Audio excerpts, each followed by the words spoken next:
కర్నూలు జిల్లా పెదకడువూరు మండలం మేకడోన గ్రామంలో బుధవారం ఎల్ఎల్సి కాలువ సమీపంలో పొలాలకి ఎరువు బస్తాలు తీసుకువెళ్తున్న ఎద్దుల బండి అదుపు తప్పి పక్కన ఉన్న కాలువలో పడిన ఘటన చోటు చేసుకుంది. ఈ ప్రమాదంలో 2 ఎద్దులకు గాయాలయ్యాయి.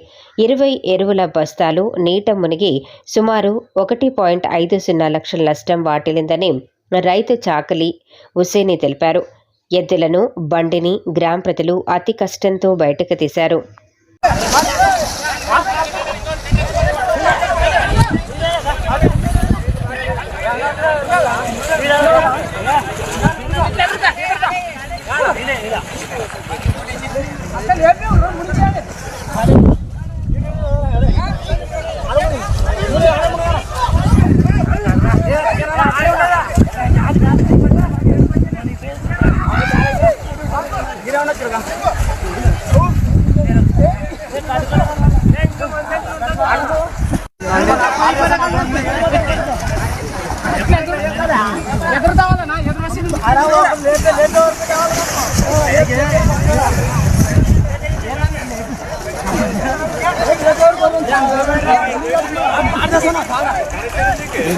అట్లా పెద్ద తాడు పెట్టండి రైట్ లేకమాటండి మున్సిపల్ తీయండి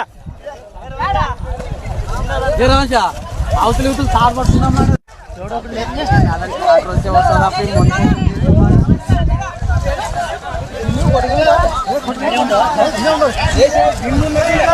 అదే కదా.